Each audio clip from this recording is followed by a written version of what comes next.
Broadcasting from the Bayou State and all around the Gulf Coast and streaming nationwide. This is the C.L. Bryant Show.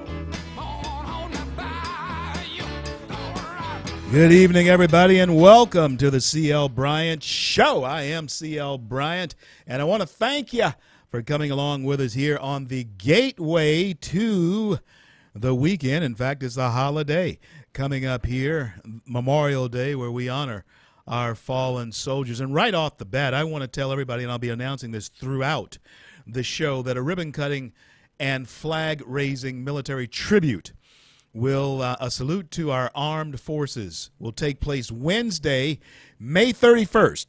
Wednesday, May 31st, 11 a.m. at Bayou Wedding and Party, Kanta and Randy Davis. The address, 4920 Camp Joy Road there in Houghton, Louisiana. And I'm telling you, it is a beautiful venue. I've gotten a sneak peek at the statue. It is absolutely fantastic. Now, Bayou Wedding and Party owners, Kanta and Randy Davis, have contributed and have constructed a military tribute on their business property, and they invite you to attend the unveiling of this special military monument. All of you in uniform, all of you who have worn the uniform of our nation and your families, come on out and share in this special military tribute. Now, if you miss 11 a.m., come on out at 5:30 on Wednesday, the same day. Come on back out. The C.L. Bryant Show will be live. We'll be live from Camp Joy, Bayou and Wedding Party, there with Kanta and Randy Davis. Can't wait to make their acquaintance face to face. I've talked to Kanta on the phone before, but this is this is in my wheelhouse. It's all about what I'm about, and that is the men and women in uniform, the men and women who defend our right, as I say every night before I sign off. They defend our right to speak our minds, and we want to honor them during this Memorial Day weekend. That will be the culmination of Memorial Day weekend on Memorial Day. And I hope you're going to have a very safe Memorial Day weekend. Be careful out there on the road. But I'll be broadcasting from there on Wednesday night, 5:30 to 7:30 live. Come out and be with me. Folks, I am broadcasting right now from the jeweled cities of the Architect, Shreveport and Bossier City. And coming up in the show is Special Agent Bobby Chacon. He is a regular on CNN, Fox News, you name it. You know the name. One of the coolest names I've ever mentioned here on radio, Bobby Chacon, special agent. Sounds like a special agent. We're going to have him on with us. We're going to talk about everything from MS-13, which is a gang that is invading this nation that the Obama administration could have stopped, but they did not. I want to talk to him about Trump's reception there at the meeting in Brussels. Yeah, Trump called everybody out. He called everybody out. But I tell you something, that's what I really liked about him. That's what I really like about the president now, is that he is unashamed and unabashed in taking care of business. You can say of DJT that he TCB. He takes care of business. And he calls those slackers out that need to be pulling their weight, paying their fair share, and doing what they need to do to defend themselves. And then we have a clip for you. Jay and I pulled this clip for you. You may have already heard it or seen it, but this is how you get elected in Montana. We're going to be playing that for you a little bit later on in the show. It's serious, but it's funny. There's going to be a special election, congressional election there in Montana. And Greg Gianforte is the candidate in this special election there for the Montana Congressional House. And it went bad. It's good, but it went bad. And later on, Dr. Ben Carson makes controversial statements, at least according to CNN. And we're going to get your take on what that truly means. You might want to take note that a more conservative appeals court when in the face of what happened in Manchester, England, a more conservative appeals court has upheld the ruling made by another appeals court to keep or to ban Trump's ban on intruders into this country from terrorist states. Now, this is the odd part about that. And we'll talk to Bobby Chacon about it as well.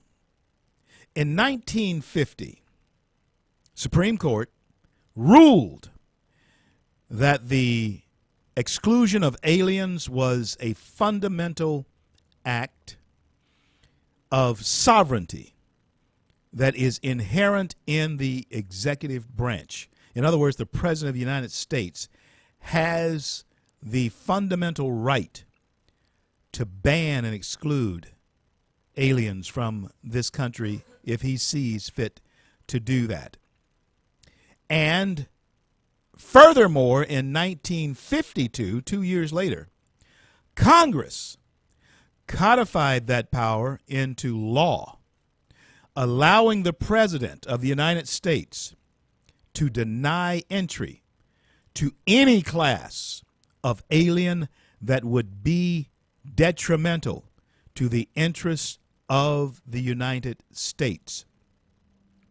It seems to me that the appeals courts are in violation of the Constitution of the United States. Now, the president, as you and I should know, is well within his constitutional rights and his executive authority to do what he is doing or wants to do. It's time for us to jump up and down, I'm telling you. And I'll talk to you a little bit about that later. Bobby Chacon, special agent, former FBI, will be on with me when I return. I'm CO.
CL, back with you on this Thursday, gateway to the weekend. And I'm really glad that you are here with me right now. I tell you something, I am really excited about the prospects of where our show is going. Really, really excited. Won't be long. In fact, on Monday, no, it'll be Tuesday. I'm going to sort of unveil what we're going to be doing, and I'll let you know what's been happening. I want to thank each and every one of our sponsors for being there for us. And again, I want to remind you that on next Wednesday, May 31st, Memorial Day, Bayou Wedding and Party, there at 4920 Camp Joy Road, Houghton, Louisiana. We will be celebrating the unveiling of a statue constructed to salute our military. Kanta and Randy Davis, the owners of Bayou Wedding and Party, have constructed this, and they will, in fact, be, I tell you something, they'll be thrilled to see you out there. Jay, text Michelle and tell her to have our guest call in on the 230-5335. 230-5335. He's not getting any answer on this one. I'm just letting you know. That's the only way I can do it. He's calling, but he can't get in. But unlock the door for him. Let him in. But just the same, we're waiting. We're going to be with Bobby Chacon. No, he's not. He's not here, Jay. But just the same. Just the same, folks, let me tell you something. We have now a president who is going to make a difference in this country. He is going to make a splash in this country. Unorthodox, yes, but definitely someone who is going to be a man of his word. I think that all of the ups, the downs that we have experienced in this country over the last 8 years will be well worth it if we can spend another 8 years. If we can spend another 8 years on the path that we're on. 318-3205-335, 318-3205-335 is the number to call if you want to talk to me. I will be very happy to talk to you. You know what? I was thinking, and I'm going to share this with you. I'm going to tell you something. We can actually be great again. We can actually be great again, and we will be great again. I'm CL, and I'm very happy to be broadcasting from the greatest nation on the face of the earth, the greatest success story the world has ever known, and that is America. And one of our native sons is joining me right now, and that is Special Agent Bobby Chacon. Is retired FBI agent, attorney, currently advises television shows and movies on FBI-related issues. And I want to welcome for the first time to the C.L. Bryant Show, Special Agent Bobby Chacon. Thank you so much for joining us. How are you, man? Good, CL. Thank you for having me. I'm really glad that you are there. Bobby, I want to go into, first of all, with you. There's so much that I want to talk to you about in these next couple of blocks. But the first thing that I want to talk to you about is why is it we have agents and intelligence agents in particular who can't seem to keep a secret? What's leaking so bad in Washington? What's causing that? What's happening? Well, I think over the years, what's happened is you've had this kind of melding together at the top of a lot of these agencies, these career bureaucrats who kind of rub elbows with the higher levels of political appointees on down. And there's been a lot of, kind of overlap with them. You see the same thing with athletes and stragglers, and it's almost kind of like a starstruck type thing.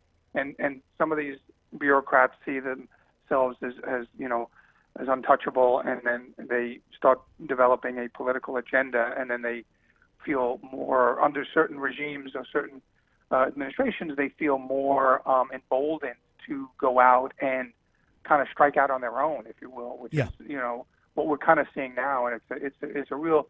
I mean, we've seen it before, very rarely, and we're seeing it now with such alarming frequency that it's getting to be. We're hitting critical mass with these leaks. And folks, for those of you who may not know, Bobby Chacon is frequently on CNN, Fox, you name it. Any of the news shows, you have seen him. And Bobby, I was telling the audience before you came on, you have one of the coolest names I've ever said on Bobby Chacon. That sounds like a guy who should be a special agent. But this is he's a former champion boxer with the same name, and I also get That's it. And Warren Zevon did a song about it. Yes, about the guy, yes, I do remember. Continuing our conversation, though, as far as this level of breach is concerned, let me ask you this then. Do we see the president having to clean house once he comes back from Brussels? Well, the president's in a very, very difficult situation because, he's kind of hamstrung with how much he can do without, the problem is you have, these career people that are now leaking for political gain and political purposes to hurt the president, and you have a willing and complicit media that's going to take up the mantle. And those two things combined, I hate to say it's an insurmountable opponent, but it's a very formidable opponent. And, the minority in this country really oftentimes speaks out louder than the majority and gets with the squeaky wheel getting the grease. Oftentimes because the media is complicit in it, the stories that get traction are the ones the media want to get traction. And so, it's very difficult for the president to come back and make moves, without the media kind of making him look like he's covering something up or something. But and this started under the prior administration when people like Edward Snowden became basically heroes of Hollywood, and they're making movies about these people, and Bradley Manning gets pardoned and gets a sex change paid for by our tax dollars, and then gets pardoned. Hold that thought, Bobby. Hold that thought. I'm going to be back right after this break. Special Agent Bobby Chacon.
CL back with you on this Thursday, gateway to the weekend, Memorial Day, USA.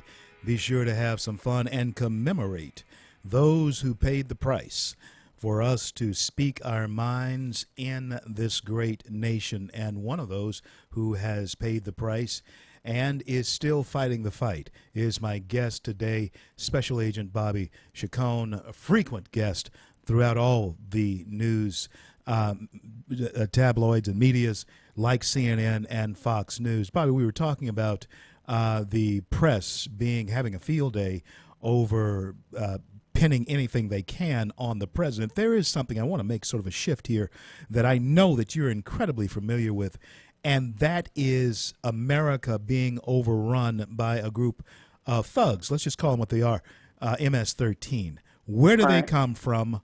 What is that about, and how is Long Island becoming so overrun with this type of thuggery?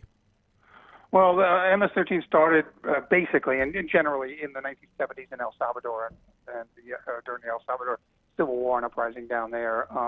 And like any other group of this type during that type of time in a country, the young people get disenfranchised or get violated and things, and so they feel that the only way to protect themselves and to have any kind of future is to band together. And so these gangs started in El Salvador. They basically immigrated through Central America up through Mexico and ultimately landed in the United States, first in Los Angeles, and they where they are still very active. And the FBI took a big takedown of them last week. 40 or so members, half of which were leaders and shot callers, as we call them. How many of them are there in America at this point in time, would you say? I've seen estimates of 10,000 or more. Wow. They call them cliques. Each individual gang is within the overall organization is called a clique.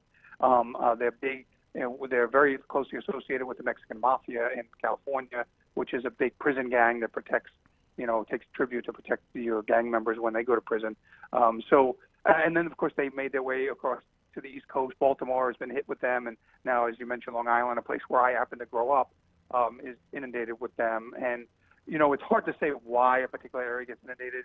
It could be, it could be simply bad fortune. It could be something of opportunity. It could be, any number of reasons why. It could be a vacuum left by, law enforcement sweeps up another gang, and then there's a vacuum left, and that, that creates an opportunity for, a new gang to come in and take over. And once they're in, when you were growing up in Long Island, mm-hmm. would you have thought that this would be a problem at all? Would you have thought that this could happen? No, I grew up in the 70s. Long Island was a pretty bucolic suburb of New York City. We were the traditional, middle class, working class suburbs, and you didn't have the level of of gang activity or trouble. You had your troublemakers, and you had things like but you didn't have the level of violence that and the drug activity and the gang activity that you have now.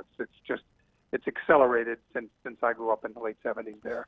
Every time I have visited Long Island, of course, it's been a while since I've been on Long Island, but I always thought it was such an idyllic place, and to hear that this type thing is happening is troubling. Do you attribute this to then the Obama administration, the open border policy that he was having? Because I understand that a lot of these kids were in fact apprehended but then let go. Is that a part of what happened?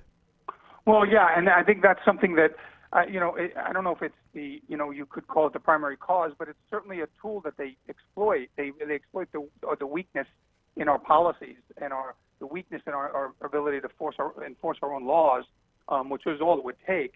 But they definitely exploit that to their advantage, and it helps them grow and flourish, without a doubt. I mean, they are very savvy, these people. They know the systems better than we do. I worked for a long time against Jamaican gangs, most of which were illegal foreign nationals that would come into the U.S. from Jamaica, and these guys knew the immigration system better than I did, and what hearings they would be entitled to and how many days they would be held before they were either released, or what it would take to actually get them on a plane back to Jamaica, and then, quite frankly, how long that would take them to get back in here with another identity. Bobby, go ahead. Finish your thought. Yeah. So I think it's a system that allows itself to be exploited, and that's what allows these these groups to flourish. Bobby, I am expecting the president to rebound from every obstacle, and I'm expecting him to sail over every hurdle that is being thrown in front of him. Do you, in your foresight and I know neither of us have a crystal ball, but do you think he is the type of man that I'm really hoping he is, that will persevere through all of this?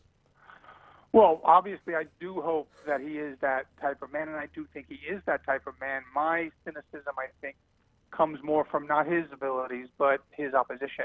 Mm-hmm. And, the press is very important in this country, and when you have a press that's complicit with the opposition, I think that it becomes very difficult for even someone with the right mindset and the right skill set to pull it off. In light of the opposition that takes place, it's very, very difficult when you have 90% or more of the media world that's aligned against you, and not only aligned against you, but willing to do almost anything, possibly anything, to defeat you. And right. So we're seeing the leaks, we're seeing these the reporters actually encouraging the leaks, and then with the last administration actually rewarding the leakers. We've seen this become almost a cottage industry, and it's continuing. Yeah. Now, I think that under the past administration, the media cultivated these contacts, and now they're harvesting them under the new administration. Bobby, that was well said, man. I got to have more time with you. Sorry you couldn't get into me as early as I needed you to, but that's fine. We're going to have you back. We're going to have you back. And listen, God bless you, and God keep you, man. And I got to talk to you about film projects and all that type thing. We have a lot to talk about. And I'll talk to you soon. Bobby Chacon, folks. Bobby Chacon. And I'm CL. This is the CL Bryant Show. We have a lot to talk about. You and me, we have a lot to talk about. Here, I have a clip. It's coming up after the top of the hour, after the news break. Got a clip. You got to hear this. You got to hear this. I'll be right back.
Broadcasting from the Bayou State and all around the Gulf Coast and streaming nationwide. This is the C.L. Bryant Show. Every once in a while, folks, there is something that really, really funny and significant that happens in political races. And welcome back to the C.L. Bryant Show. I am C.L. Bryant, and I want to thank each and every one of you for coming along with us on this great American journey as we head toward our great American future. And I do believe that. Now listen, you can be a naysayer all you want. You can say that the progressive liberal media is going to take down this government, this administration, this president. I don't believe it. I believe that the progressive liberals, I believe that the Democrats, the more they punch, the more they flail and try and land blows, the more they're punching themselves out and in many cases making themselves look stupid. And hey, next week after Memorial Day, you keep in mind there is something I'm going to bring to you that if this had been revealed, if the progressive liberal media were doing their job back when the Obama was president of the United States, some of the things that's coming out should have brought his presidency down. But he was protected. You knew that. You know that. He was protected. And these things that they are pointing to as far as the Trump administration is concerned pale in comparison. I can't believe that they have had the audacity to compare the Trump administration to Nixon's administration when, wow. You just tune in next week. I'm going to share some things with you that went on in this Obama administration that will come to light. They may never lay a glove on him because he's still protected. He's going to be protected because he was the first president of color in this country. But I have a feeling that Susan Rice and Valerie Jarrett and some of the other cohorts, even Eric Holder, they had better watch themselves. Now, I told you there's something real funny that did happen. Up in Montana, a candidate for House candidate Greg Giaforte. Hey, this, my friends, is how you win elections in Montana. Now, I think the special election will be held tonight. And I won't be surprised if Gianforte actually wins this election. Jay, play that one. And we'll talk to you about that later. Yeah, but there's not going to be time. I'm just curious if you have the Speak right with now. Shane, please. But you don't. Sick and tired of you guys. The last time that came in here, you did the same thing. Get the hell out of here. Jesus. Get the hell out of here. The last guy did the same thing. You were the guardian. Yes, and you just broke my glasses. The last guy did the same thing. You just body slammed me and broke my glasses. Get the hell out of here. If you'd like me to get the hell out of here, I'd also like to call the police. Can I get you guys' names? Hey, you gotta leave. He just body slammed me. You gotta leave. Yeah. Jay, have you ever been body slammed? I actually wrestled in high school, so that was I can't never out in public. Absolutely not. No. Man, I tell you, it ain't no fun. I've been body slammed. In fact, Tim Brando, if you're listening, Buster Netherton, if you're listening, anybody who played ball at Fair Park High back in the 70s, 74 through 70, 72 through 74, you'll remember this name, football player Eddie Mahowski. Eddie Mahowski was his name. Eddie was a beast. I mean, really. I mean, even in high school, junior, we went all the way back to Lakeshore. But Eddie, it was more like a pile drive, Jay. I wasn't really body slam. Eddie sort of pile drive me. We were on the football And you field. never were the same again. Never was the same again, man. In fact, I really decided I wanted to quit. But anyway, to be body slammed is no fun. But this reporter And folks, let me tell you, I've had gaggles of reporters, those who are friendly and those who are annoying. And sometimes you do want to do this, but this candidate became unhinged. I'm going to play it for you. I'm going to play it for you one more time. It may not be suitable for all listening, but I want to play it. Jay, I want to play it one more time because I want you to get the full effect of what happened here. Hit it, Jay. And we'll talk to you about that later. Yeah, but there's not going to be time. I'm just curious if you Okay, have the speak action with right Shane, now. please. But you don't. Sick and tired of you guys. The last time that came in here, you did the same thing. Get the hell out of here. Get the hell out of here. The last guy did the same thing. You were the guardian. Yes, and you just broke my glasses. The last guy did the same thing. You just body slammed me and broke my glasses. Get the hell out of here. Oh, If you'd like me to get boy. the hot up here, I'd also like to call the police. Can I get you guys' names? Hey, you gotta leave. He just body slammed me. You gotta leave. Oh, now that, my friends, that is how you win votes and win office in Montana. Tell them to get out. Get out. Now, this is what's interesting.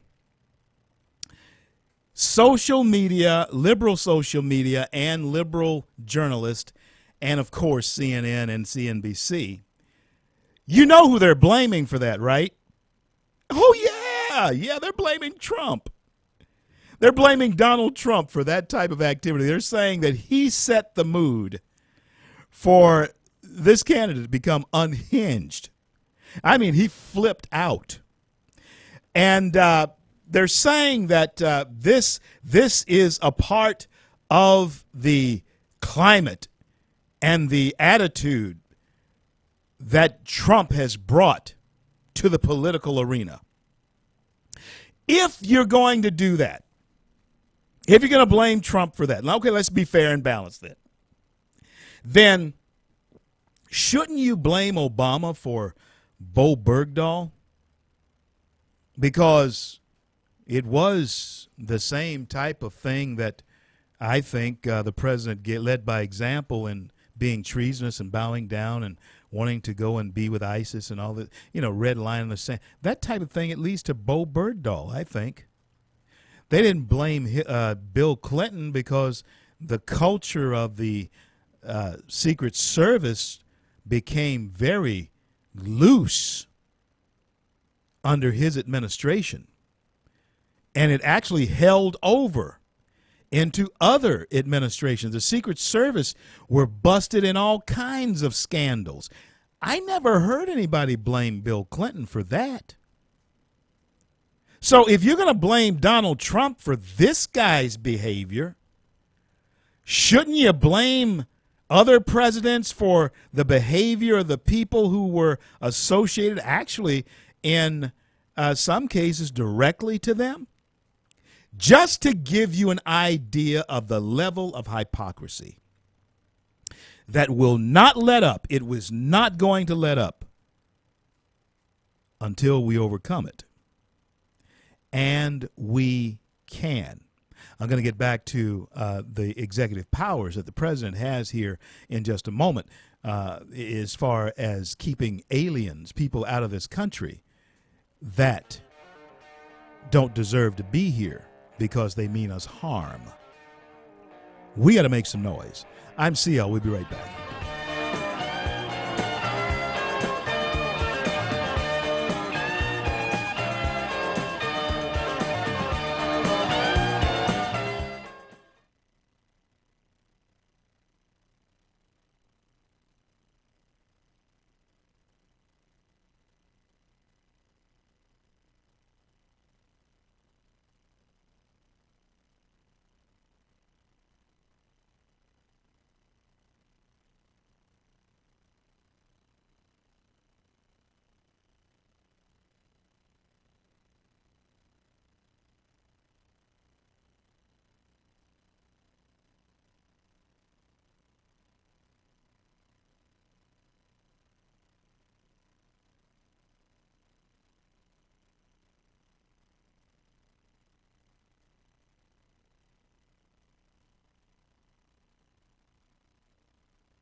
The president wants to enforce a travel ban that progressive liberals do not want. My question is why? They have influenced federal judges who are activist judges to block Trump's travel ban. And I am saying to you, you can read it for yourself, that their actions in this case is unconstitutional. In 1950, the Supreme Court ruled that the exclusion of aliens. In 1950, the Supreme Court ruled that the exclusion of aliens, and that's the word it used, was a fundamental act of sovereignty inherent to the executive branch. In other words, the power of excluding aliens is in the hands of the President of the United States. And then in 1952, Congress codified that power into law, allowing the President to deny entry of any class of alien that would be detrimental to the interest of the United States. And so my question is, how is it possible that the people who you have elected to office are allowing activist judges to stand in the way of a constitutional right given to a duly elected President of the United States? I told you, it's time for you to make some noise about this. You know why they're saying they're doing it? Because of what he said as a candidate on the campaign trail. Because his words on the campaign trail when he was not president of the United States indicated that he had religious bias against Muslims. That, my friends, is a lame reason for a federal court judge to deny the now elected president, not candidate, elected president of the United States, his constitutional rights and full exercise of his powers. Folks, I have said this before, and I really think we're still headed down that way, even though America will survive it. We will go on. We will be great, and we're going to be great again, and this may actually help to make us great again. But I do feel that revolution in one form or another is definitely in the air. The election of Trump, the running of a Bernie Sanders is evident of that. Going to be very interesting to see who the Democrats run against this president in the next 4 years. It's going to be very interesting to see who they field, because I'm thinking that after he comes back from Brussels, he's gaining a lot of strength over there. You can believe that or not. I'm going to talk about that here in a minute. But the president is gaining a lot of strength and respect among world leaders, even though he scares them to death, even though they feel that somehow politically he is beneath them. But I have to tell you, man per man, woman to woman, leader per leader, he is head and shoulders over them. And he has a head start, no doubt about it, because he is the president of the United States. But he also has an edge because he is the first president of the United States who has strictly a business mind, bringing it to office, not thinking about the politics of it, which allows him to say what's on his mind and take care of business. TCB. And it should annoy you. It should annoy you to no end that there are activist judges who want to block this president's way to protecting this country, especially knowing that we have enemies around the world who would love to get in here and do to us what those that nest. I'm going to talk about it tomorrow on tomorrow's show. You be sure to tune in tomorrow's show, Friday's show, the weekend show, to do to us. They want to do to us with that nest of radicals, radical Islamists, did to that concert, little girls' concert in Manchester, England. It should bother you that they're blocking his path. And then, on top of all of that, since he has been president, there has been a nonstop drip, drip, drip of secrets.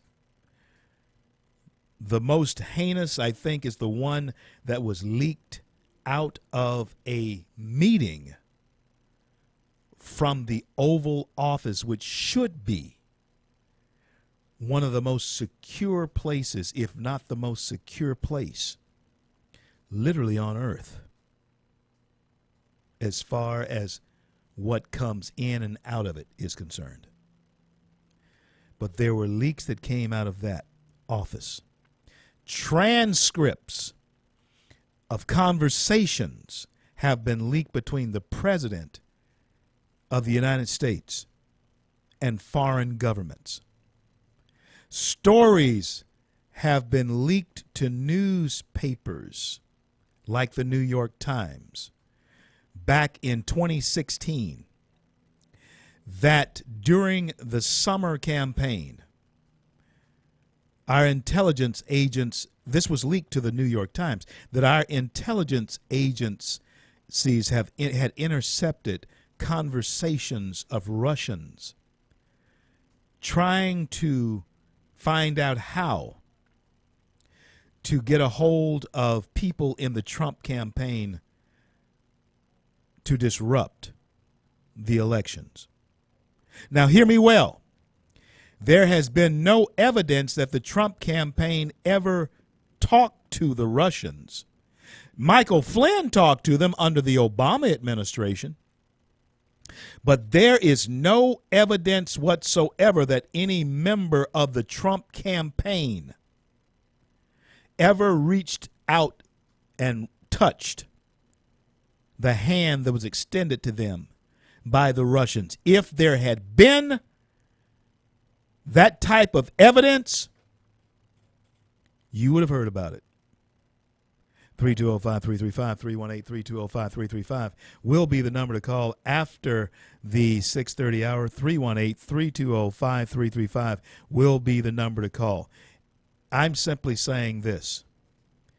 He's going to have to, and Bobby Chacon, federal agent Bobby Chacon, who was on with me at the early part of the show, he said it right. Trump does have a very tight wire to walk, because he is under such fire. And I don't think he made many friends over in Brussels today. But that's okay. He was at that NATO meeting, North Atlantic Treaty Organization meeting. Don't think he made many friends today. I'll tell you why. And then later on in the show, Ben Carson. He is not making friends either with common sense language that Ben is known for. Both of them, the president and my good friend Ben Carson. We'll talk about him when we come back.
CL. Thursday, here in the jeweled cities of the architects, Shreveport and Bossier, my hometown. It is I, your native son, streaming nationwide throughout the fruited plains of the greatest nation on the face of the earth, the greatest success story the world has ever known. And it can remain that way if we take the type of attitude that Dr. Ben Carson took when being interviewed. I have a clip that I want to play for you that the progressive liberal media, they're losing their minds over these words being said. I don't understand how it could be possible that people would take offense at words like these being said. Jay. I think poverty to a large extent is also a state of mind. You take somebody who has the right mindset, you can take everything from them and put them on the street, and I guarantee you in a little while they'll be right back up there. And you take somebody with the wrong mindset, you can give them everything in the world, they'll work their way back down to the bottom. So, a lot of it also has to do with what we teach children, because parenting is a very difficult job. You have to instill into that child the mindset of a winner if they're likely to become a winner. If you're always telling them they're no good, they're rotten, they hear that constantly, they see that around them, then it shouldn't surprise anybody that that's where the vast majority of them are going to go. What's wrong with that? What's wrong with that? You take somebody with the right mindset, they can lose everything. But just give them a little time. With the right mindset, they'll be right back on top. But you have someone with the wrong mindset, you can give them everything, and they will lose it all. He points to the fact that it starts with infusing certain ideas and attitudes into the minds of young people, children, your children, when they are young. You still can give them everything, and they'll fall right down to the bottom if they choose the wrong mindset. But they embrace that right mindset, they will shoot right back up to the top. They'll eventually make it back to the top. It's a big biblical principle. Actually, you train up a child in the way it should go, and when it's older, it'll return to that. I thank God that's true for myself and my own children. I thank God that that is true. Now, the progressive liberal media, they're losing their minds over this because this does not play into their scenario of everyone is a winner. 320-5335-318, 320-5335. The fact of the matter is, folks, everyone is not a winner. Oh, no. Everyone is not going to get the trophy. Everyone, and you can go right on back to high school, junior high school, wherever you want to go. You can go all the way back. And I can tell you, you can see it if you'll be honest with yourself. There were kids who got the A's and B's, and there were kids who were C's and D's. The difference between them, in most cases, was the fact that one set decided to apply themselves, the other set not so much. It shows off in your work. I was talking here to my comrade here, Jay, and we were talking about, the work that goes into getting where you need to go. And we were talking about how folks don't see the late nights. They don't see the sweat. They don't see that. They only see you when you're in the limelight. But they don't see the sweat, the hustle, even sometimes the worry that you go through in trying to get to where you're going and then maintaining where you are. That is work.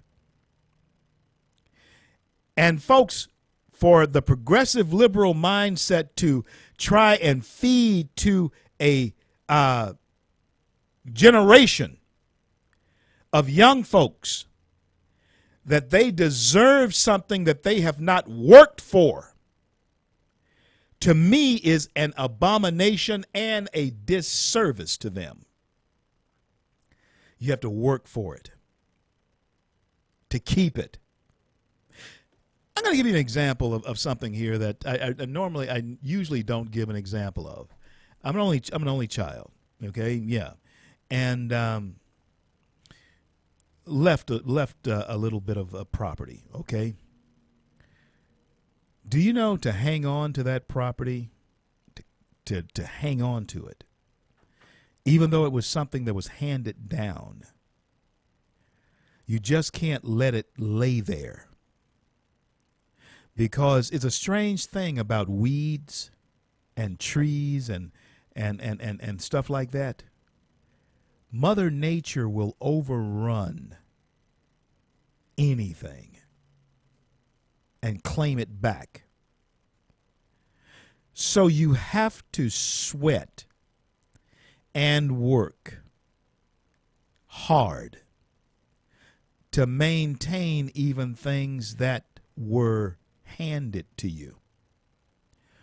Or those things can slip away too. It's like Carson was saying. Somebody with nothing, they'll climb back to the top, right attitude. Somebody with everything, they'll fall right down to the bottom. Wrong attitude. I'll be right back.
CL back with you here on the home stretch of the CL Bryant Show.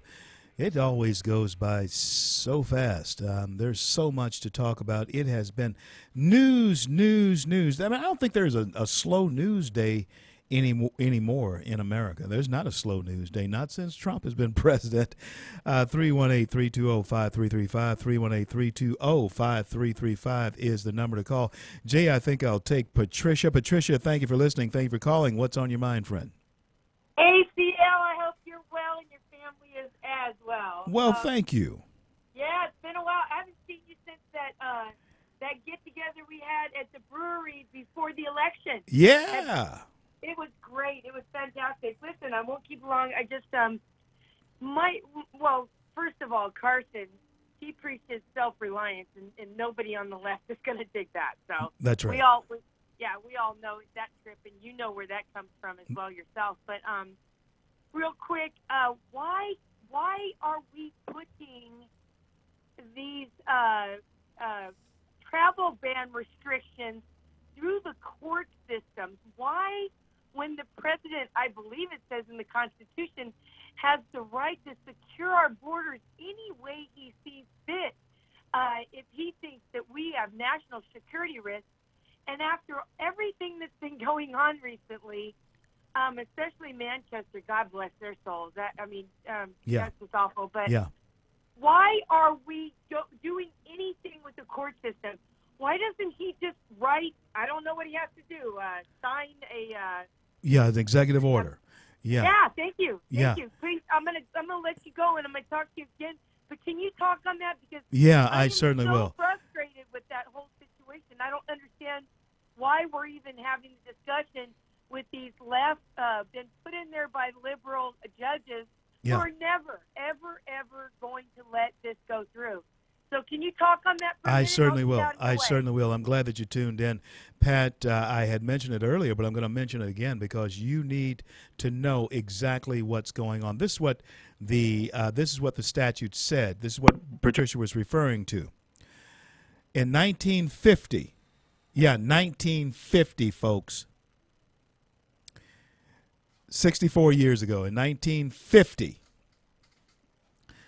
the Supreme Court ruled that the exclusion of aliens was a fundamental act of the sovereignty inherent in the executive power, which means that the President of the United States has the sovereign right to exclude any aliens from this land. And in 1952, Congress codified that power into law, allowing the president to deny entry of any class of aliens, and that's the word that they're using, aliens, that would be detrimental to the interest of the United States.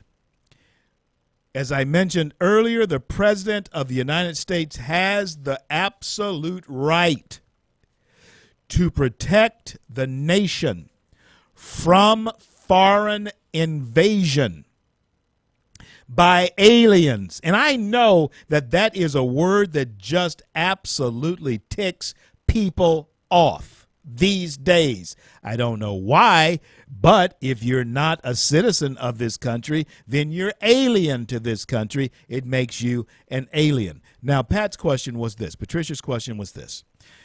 Why is it then that the executive order that the president did issue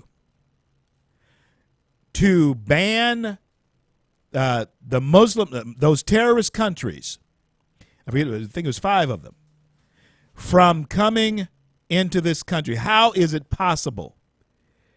Well, suit was filed. A suit was filed against the office and the band. And I guess it's the old saying, you can sue anybody at anything. You can sue a ham sandwich if somebody will take it, and there are some frivolous ham sandwich chasing lawyers out there that might do it. Not taking a swipe at or giving any shade to any of my attorney friends. You just relax, just chill. I'm not, okay. But there are some out there that will do it. You know it. But that's what happened. They sued, and you have activist judges who know better. That's the problem. The judges know better. They know that the president has that right. But this is how they are coming at him. They're saying that he said things when he was a candidate on the campaign trail that seemed as though made him religiously bigoted toward Muslims, which I think is the weakest argument that they can possibly bring, because he was not president. He was candidate Trump. We'll talk more when I return. I'm CL. Don't go anywhere. You remember back in 1966. Country Jesus, hillbilly blues, that's where I learned my lick. From coast to coast and line to line to every county there. I'm talking about that outlaw axis cutting through the air. Anywhere, y'all, everywhere, y'all. I heard it on the X.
CL back with you on this Thursday. 320-5335, 318-320-5335 is the number to call if you want to talk to me.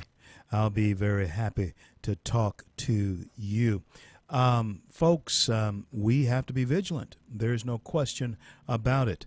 320-5335. Jay, I believe that's Mark. Mark, I'll take Mark on the line now. Mark, thank you for listening. Thank you for calling. What's on your mind, friend? Hello? There he is. You know, I'm an attorney. I practiced 30 years. Now, I don't do this kind of law, but I've read hundreds and hundreds of opinions of all the courts all over the country. There's just a way of writing that's part of a appropriate process and an appropriate judiciary function, just as there is for a media that we had in years past. And even if members of the media, reporters, or judges, you sense that they had an opinion, they still talked and spoke and acted in those days within the appropriate way. Here is the opening paragraph of Chief Judge Gregory's 205-page opinion, and obviously you can't get to the whole thing. The question for this court, distilled to its essential form, is whether the Constitution, and it cites a certain case, is still in place, and whether, and if so, whether the executive order speaks with vague words of national security, but in context drips with religious intolerance, animus, and discrimination. Wow. Now, I will tell you, when a introductory paragraph of an opinion reads that way, that drips with inappropriate bias and of a judge. That right there, that line, even in summary, even if it accurately concludes, is not proper. You don't say drips with that. That is a mockingly. Wow. And it's the next line. Surely is what arguers, what the lawyers say to the court. The court doesn't report that in its opinion. It may side, but it won't say in that tone. Surely the Establishment Clause of the First Amendment yet stands as an untiring sentinel for the protection of one of our most cherished founding principles: the government shall not establish any religious orthodoxy. So I guess they're going to say that if someone threatens the security of the country, but they say they're doing it in the name of their religion, as long as that religion is then that gives them an immunity. That's what they're saying. That's exactly. Of course, if it were a Christian, they would blow right by that. And so, Mark, let me ask you this. But the judge's bias, and it was like 10-3 too. And of course, the Fourth Circuit is liberal, even though it's up in Virginia and the Northeast and parts of those states. But that tone, that language, just showed that they had an agenda right out of the box. Absolutely. And let me ask you this then. I'm glad you called because I needed to talk to somebody of a legal mind like yours. And I know that this is not your field of expertise, but still, you know what it is to write briefs and write opinions as far as that is concerned. Now, so you're saying that you are seeing that these judges, this court, and we're obviously talking about a 13-panel, is one of the 13-panel judge? Yeah, Mbonk, right. They had basically decided that Trump was a bigot. It seems. It seems as though they are actually charging that as a candidate, he had said things that were bigoted that affected this executive order in keeping out terrorists, or at least people that we couldn't vet, out of this country. How then, and this is the question that one of my callers just asked, Mark, how then do they circumvent the authority that the Constitution of our nation gives to this president? Well, they cite that as being there, but they say, but it's not absolute. And then they impose from their own judgment motivation. Well, you said it in layman's terms earlier in the show, that being a lame point. Motivation has nothing to do with it. You read first the law, the order, whatever is before the court, executive order, statute, whatever it is, and if it's plain words or not that way, you don't interject it. So there's no way. First of all, I don't know that there was any hearing where they put on evidence of the president's biases. His statements about were about protecting the country, and he said it would be for, but he didn't say he hated Muslims. They obviously, the media tried to put that into him. What's most troubling is we've got a situation now that I've not seen in my lifetime. Not only is the media, which is primarily liberal, melting down, just totally taking the gloves off of any sort of objectivity. We talk about that daily, but we're seeing it in our courts now too. Courts used to be, well, a Democrat appointed a liberal judge, a Republican appointed a conservative judge, and they, 9 cases out of 10 they acted within the rules. Even Scalia used to say that, was sitting with Justice Ginsburg. Right. But they're getting to the point where they just do what they want now. And I tell my clients now when I go to court, and we don't take up federal civil rights issues, but judges today, it's hard to know what you're going to get. Whereas in years past, you had some sort of reliability of a pattern, and certainly in the federal judiciary. But this tone is an advocate. This is an advocate writing right out of the beginning of what he thinks about the president. And motivation that anything can do it. First of all, he says rights, and you have to establish. He says irreparable harm for injunctive relief. People in other countries don't have any standing. They don't have any rights here. That's part and parcel of what you said at the beginning, that our sovereignty is absolute. And so we're talking about the rights of people in Syria, in Saudi Arabia, in Oman, in those places to come into this country. It doesn't have anything to do, do they have family members here? That's not irreparable harm to them. No. It has to do with, we're not stopping the people, but we can stop anyone at the border. Right. That is an absolute right. And for them, they're just out of control with interjecting their views on it, and it's frightening to me as an attorney. Mark, I thank you so much for your input on that, and God bless and keep you. I'm up against a hard break. Take care. I'll talk to you soon. Thank you for calling in. Yeah, we're going to talk more about that. And also, coroners are running out of space because of drug overdoses. I'll be right back.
Broadcasting from the Bayou State and all around the Gulf Coast and streaming nationwide.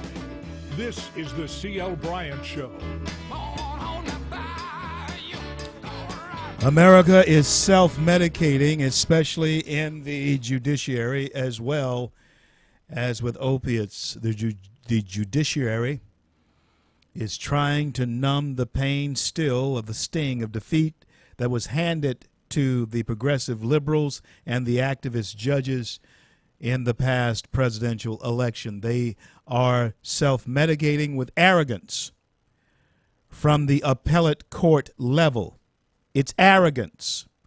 Because you can, you do it. And as our attorney friend who just called in, Mark, said, there was a time in this country, and the operative word is was, when you could pretty much depend on them, even though they may not be of your political persuasion or entertained your point of view for themselves, they would do the right thing. No more. And the reason for it is because they are trying to bide their time until the progressives can either regain power or they can topple this president. That is what's going on. There is a stonewalling, an effective stonewalling that is going on in this country of the White House, of the office of president, and it is, in fact, a challenge to the founding documents of this nation. And they're doing it in full view of you, the American citizen. And I am saying to you that you must be prepared to act, because you are being ridden over roughshod by those who are in direct contention of the Constitution, United States, and its citizens.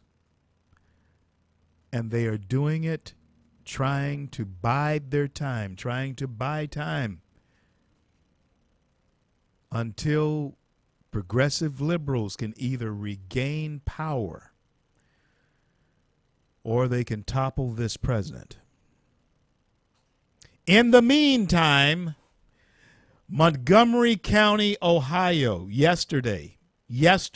last night,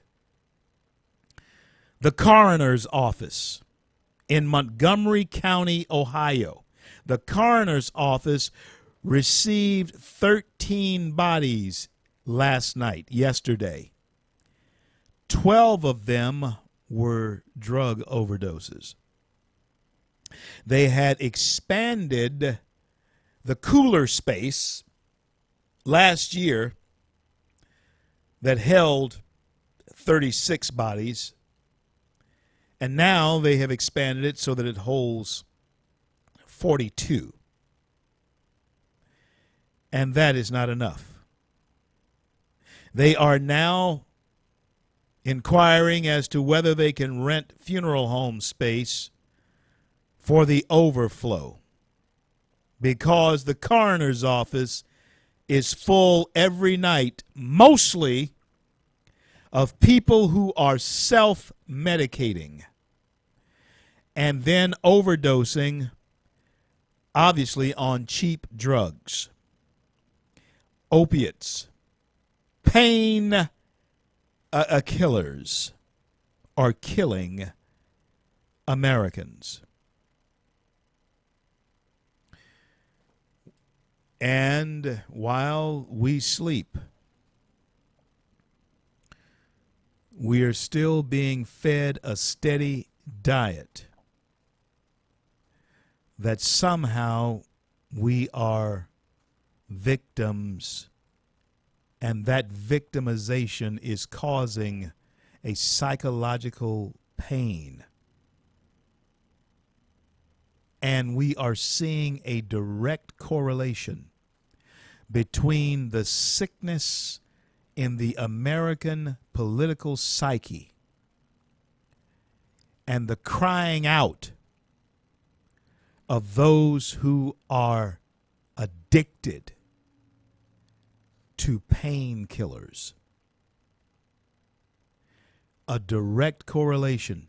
I wish I had the time to go into it. This is the home stretch of the C.L. Bryant Show. But yes, there is a direct correlation between that type of addiction. Remember back in the 70s, there is a track record here. When we were going through Vietnam, drug usage in this country boomed. It was booming. Yeah. When we were going through the Gulf War phases in this country, crack cocaine became it was king. Crack was king. Ecstasy came on the scene not too much later. We're self-medicating politically, and I have a feeling that the political pain is causing an outcry in other ways. I'll be right back.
CL here to begin to wind it up. But I'm concerned. I'm really concerned because there's a generation, there's several generations, there's two in particular coming up behind me, my children and grandchildren, that I'm very concerned about because they will immediately take over from us. You should be concerned, too, about your children and your grandchildren because they will immediately take over from you. Whatever station in life that you're in, they will immediately assume, they will step into that position once you decide to go and rock on the porch. Sit down and rock. Excuse me. I'm concerned because they seem not to be able, in too many cases, to cope. Living in a world where coping is not really that easy for them, even though everything that we didn't have is now at their fingertips.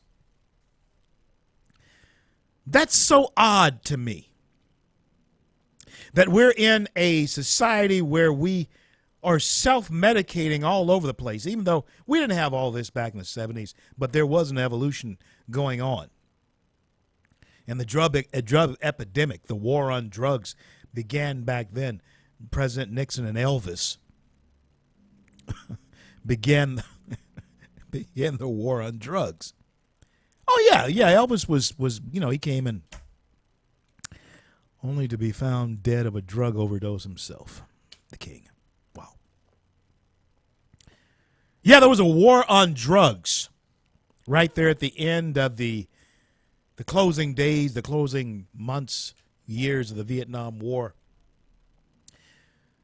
because there was a need to self-medicate. The country was torn, ripped, and I guess the Koreans and the World War II vets had exhausted they hadn't exhausted it, but our fathers had made drinking alcohol still cool, but that was their thing. Ours was drugs. And it's still drugs. Still self-medicate. There's new drugs popping up out there. Methamphetamine, ecstasy, you name it. The stuff is out there. I can't tell you the last time I was in a club or anything of that nature, but I hear the club scene is off the chain with drugs and drug dealers. So the country is self-medicating. And college students, this should really bother you, especially if you've ever checked out a book from the library, any library, whether it's Shreve Memorial or whatever library, and had to pay late fees because you didn't return it on time. Harvard University has suspended late fees for books that are overdue. They say, to prove my point, that creates too much stress for our students in an already stressful environment, such as Harvard, for those who are wanting to graduate. So we eliminate the 50 cent a day late charges for an overdue book. I guess what could happen here is that they say goodbye to the books. Because once you don't have to return them without a penalty, you don't return them. I go back to my mantra: breakdown of law and order. But it goes even further than that, because there's also a breakdown of intestinal fortitude, backbone. College students today, that generation right behind us, they need safe spaces. They need safe spaces on campus. So you don't take responsibility for late charges. You're self-medicating, And since you've been in college, you have found that it's necessary for you to have safe spaces. Does that mean then, and this is my concern, that when they step into position to take over, as you and I go to rock on the porch, do they create those safe spaces somewhere in society? And what does that mean to society if, in fact, the people who run the society need safe spaces from people who might say bad things that they are not able to cope with? If you ever get a chance to see the movie Idiocracy, be sure to watch it. Oh, I'm not going to tell you about it. You got to listen. Get it on at the Red Box or whatever. Download it on Netflix or whatever. It's called Idiocracy. You may see where this is all going. I'll be back.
If you had not have fallen, then I would not have found you. Angel flying too close to the ground. Love that song. Well, folks, That's Willie, and that does mean that this is the final segment of this show. But I do want to remind each and every one of you of a ribbon cutting and flag raising military tribute to our armed forces. That will take place at 4920 Camp Joy Road, Houghton, Louisiana. That is Bayou Wedding and Party. Kanta and Randy Davis are the owners, and they have constructed a military tribute on their business property to our military. It's a very special thing. Now, on Wednesday, May 31st, this next Wednesday, which is Memorial Day, come on out at 11 a.m. for the ribbon cutting and flag raising. And then that evening, 5:30 to 7:30, and they have a very beautiful deck and promenade out there that you want to be with me live. CL Bryant Show. We'll be doing our thing right there. I'd love to shake your hands, hug your necks, and so forth. Say hello to you. I'll be announcing this all next week I'll be announcing it again tomorrow night, and then on Monday we'll be talking about it again, and then on Tuesday's show. Want you to come out and be with me on the 31st, 5:30 to 7:30 at 4920 Camp Joy Road there in Houghton, Louisiana, right up the road. Bayou Wedding and Party. Kanta and Randy Davis have done something very special for our men and women in uniform. Come on out and pay tribute. And folks, we still have another sunny day in the greatest nation on the face of the earth, the greatest success story the world has ever known, America, because of these men and women in uniform.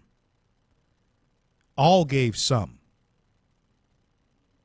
gave all. And it is those who gave all that this coming weekend, Memorial Day weekend, is all about. You take time to reflect on the price that was paid for your liberty. Well, I want to thank God for bringing us to the close of yet another day. And I want to thank him for our men and women in uniform who defend our right to speak our minds. And until I'm able to talk to you again, I'm CL. And may God bless and keep you all. Left behind, we'll stand by your side, and the bond will never be torn.